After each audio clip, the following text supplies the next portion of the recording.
David Copperfield, Chapter 6. I Enlarge My Circle of Acquaintance. I had led this life about a month when the man with the wooden leg began to stump about with a mop and a bucket of water, from which I inferred that preparations were making to receive Mr. Creakle and the boys. I was not mistaken, for the mop came into the schoolroom before long, and turned out Mr. Mell and me, who lived where we could, and got on how we could, for some days, during which we were always in the way of 2 or 3 young women who had rarely shown themselves before, and were so continually in the midst of dust that I sneezed almost as much as if Salem House had been a great snuff-box. One day I was informed by Mr. Mell that Mr. Creakle would be home that evening. In the evening, after tea, I heard that he was come. Before bedtime I was fetched by the man with the wooden leg to appear before him.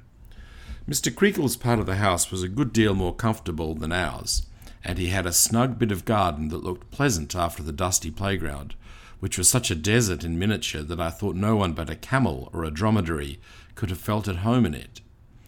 It seemed to me a bold thing even to take notice that the passage looked comfortable as I went on my way, trembling, to Mr. Creakle's presence, which so abashed me when I was ushered into it that I could hardly saw Mrs. Creakle or Miss Creakle, who were both there in the parlour, or anything but Mr. Creakle, a stout gentleman with a bunch of watch-chain and seals, in an armchair with a tumbler and bottle beside him.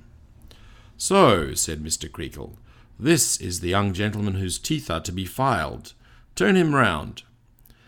The wooden-legged man turned me about so as to exhibit the placard, and having afforded me time for a full survey of it, turned me about again with my face to Mr. Creakle, and posted himself at Mr. Creakle's side.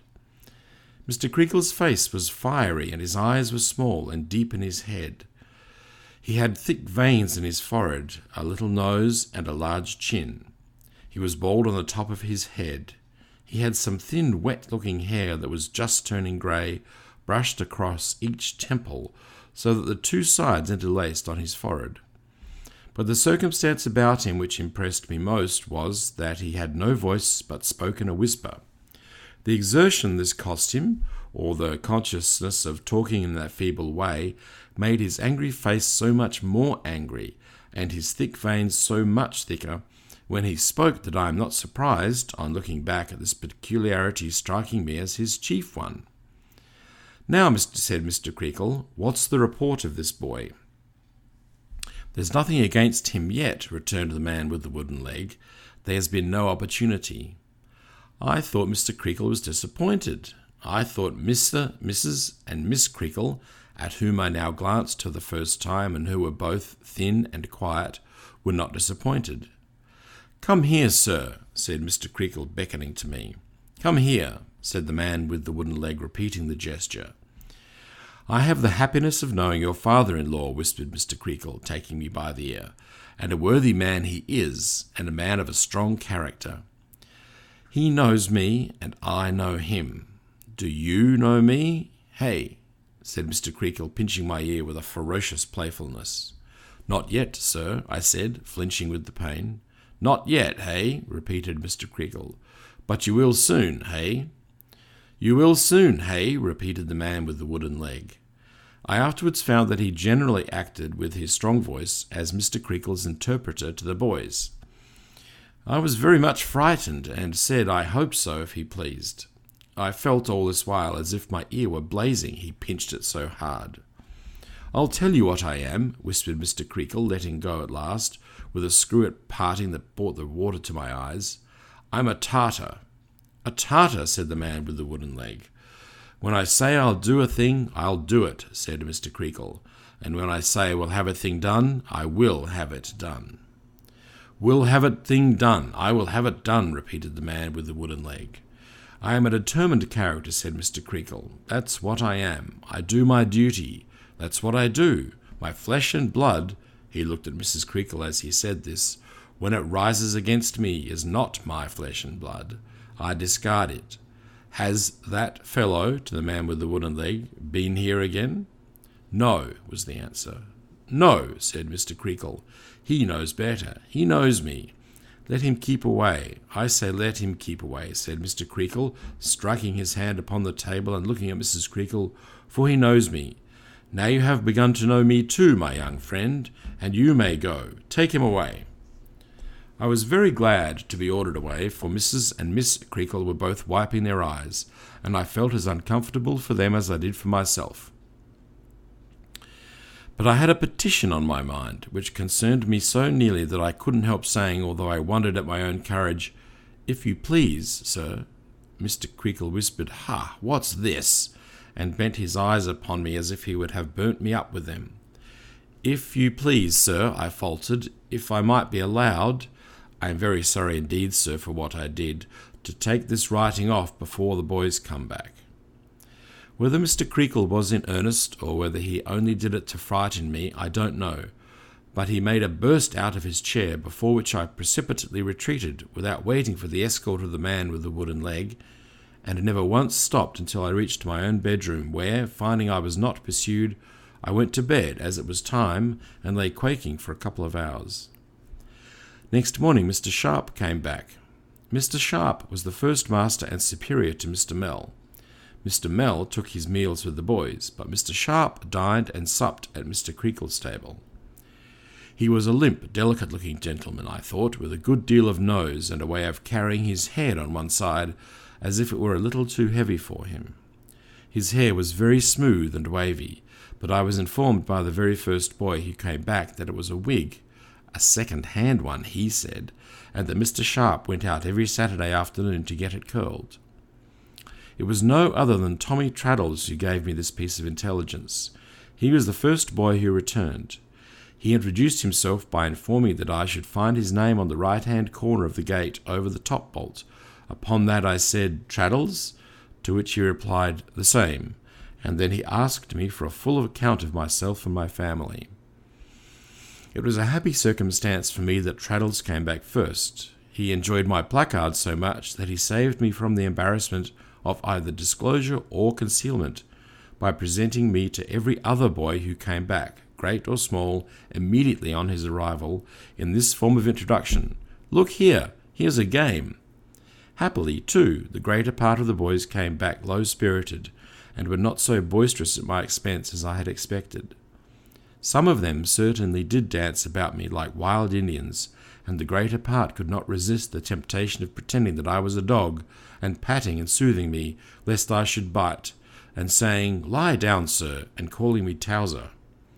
This was naturally confusing among so many strangers, and cost me some tears, but on the whole it was much better than I had anticipated.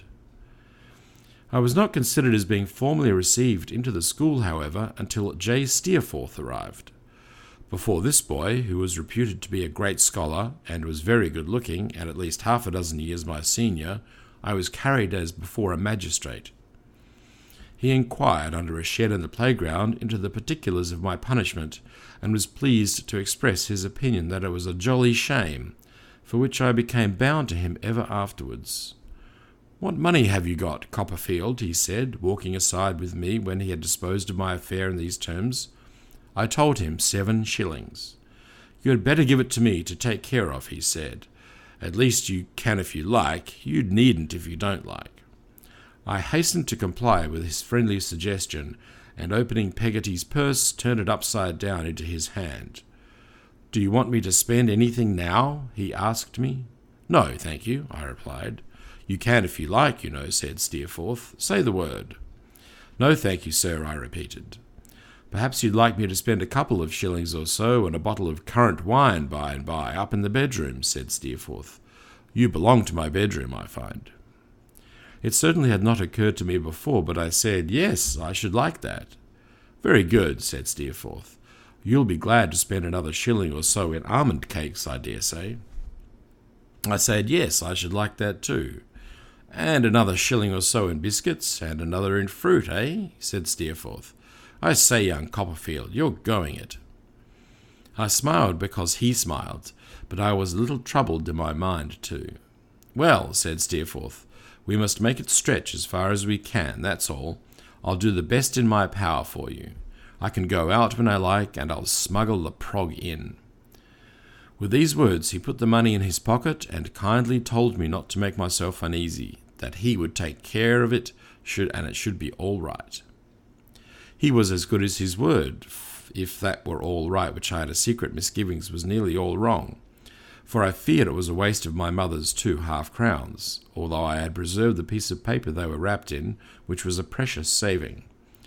When we went upstairs to bed, he produced the whole 7 shillings worth and laid it out on my bed in the moonlight, saying, "There you are, young Copperfield, and a royal spread you've got." I couldn't think of doing the honours of the feast at my time of life, while he was by. My hand shook at the very thought of it. I begged him to do me the favour of presiding, and my request being seconded by the other boys who were in that room, he acceded to it, and sat upon my pillow, handing round the viands, with perfect fairness I must say, and dispensing the currant wine and a little glass without a foot, which was his own property. As to me, I sat on his left hand, and the rest were grouped about us, on the nearest beds and on the floor. How well I recollect our sitting there, talking in whispers, or their talking, and my respectfully listening. I ought rather to say the moonlight falling a little way into the room through the window, painting a pale window on the floor, and the greater part of us in shadow, except when Steerforth dipped a match into a phosphorus box, when he wanted to look for anything on the board, and shed a blue glare over us that was gone directly. A certain mysterious feeling, consequent on the darkness, the secrecy of the revel, and the whisper in which everything was said, steals over me again, and I listen to all they tell me with a vague feeling of solemnity and awe, which makes me glad that they are all so near, and frightens me, though I feign to laugh, when Traddles pretends to see a ghost in the corner. I heard all kinds of things about the school, and all belonging to it. I heard that Mr. Creakle had not preferred his claim to being a Tartar without reason, that he was the sternest and most severe of the masters, that he laid about him right and left every day of his life, charging in among the boys like a trooper and slashing away unmercifully. That he knew nothing himself but the art of slashing, being more ignorant, J. Steerforth said, than the lowest boy in the school, that he had been, a good many years ago, a small hop dealer in the borough, and had taken to the schooling business after being bankrupt in hops, and making away with Mrs. Creakle's money, with a good deal more of that sort which I wondered how they knew. I heard that the man with the wooden leg, whose name was Tungay, was an obstinate barbarian who had formerly assisted in the hop business, but had come into the scholastic line with Mr. Creakle, in consequence, as was supposed among the boys, of his having broken his leg in Mr. Creakle's service, and having done a deal of dishonest work for him, and knowing his secrets. I heard that the single exception of Mr. Creakle, Tungay considered the whole establishment, masters and boys, as his natural enemies, and that the only delight of his life was to be sour and malicious. I heard that Mr. Creakle had a son who had not been Tungay's friend, and who, assisting in the school, had once held some remonstrance with his father on an occasion when its discipline was very cruelly exercised, and was supposed, besides, to have protested against his father's usage of his mother. I heard that Mrs. Creakle had turned him out of doors in consequence, and that Mrs. and Miss Creakle had been in a bad way ever since. But the greatest wonder that I heard of Mr. Creakle was there being one boy in the school on whom he never ventured to lay a hand, and that boy being J. Steerforth. Steerforth himself confirmed this when it was stated, and said that he should like to begin to see him do it. On being asked by a mild boy, not me, how he would proceed if he did begin to see him do it, he dipped a match into his phosphorus box on purpose, and shed a glare over his reply, and said he would commence by knocking him down with a blow on the forehead from 7 and 6-penny ink bottle that was always on the mantelpiece. We sat in the darkness for some time, breathless. I heard that Mr. Sharp and Mr. Mell were both supposed to be wretchedly paid, and that when there was hot and cold meat for dinner at Mr. Creakle's table, Mr. Sharp was always expected to say he preferred cold, which was again corroborated by J. Steerforth, the only parlour hoarder. I heard that Mr. Sharp's wig didn't fit him, and that he needn't be so bounceable, somebody else said, bumptious, about it, because his own red hair was very plainly to be seen behind. I heard that one boy, who was a coal merchant's son, came as a set-off against the coal bill, and it was called on that account Exchange or Barter, a name selected from the arithmetic book as expressing this arrangement. I heard that the table beer was a robbery of parents, and the pudding an imposition. I heard that Miss Creakle was regarded by the school in general as being in love with Steerforth, and I am sure as I sat in the dark thinking of his nice voice and his fine face and his easy manner and his curling hair, I thought it very likely. I heard that Mr. Mell was not a bad sort of fellow, but hadn't a sixpence to bless himself with, and that there was no doubt that old Mrs. Mell, his mother, was as poor as Job. I thought of my breakfast then and what had sounded like my Charlie, but I was, I am glad to remember, as mute as a mouse about it.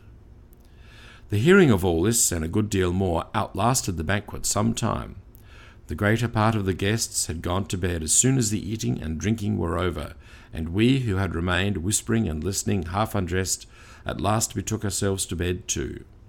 "Good night, young Copperfield," said Steerforth. "I'll take care of you." "You're very kind," I gratefully returned. "I'm very much obliged to you."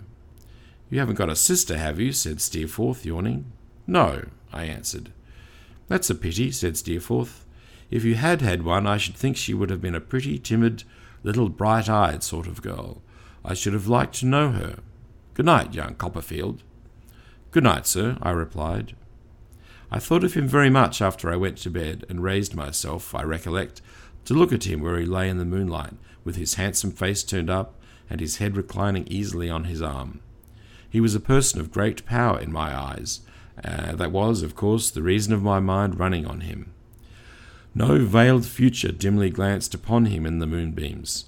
There was no shadowy picture of his footsteps in the gardens that I dreamed of walking in all night.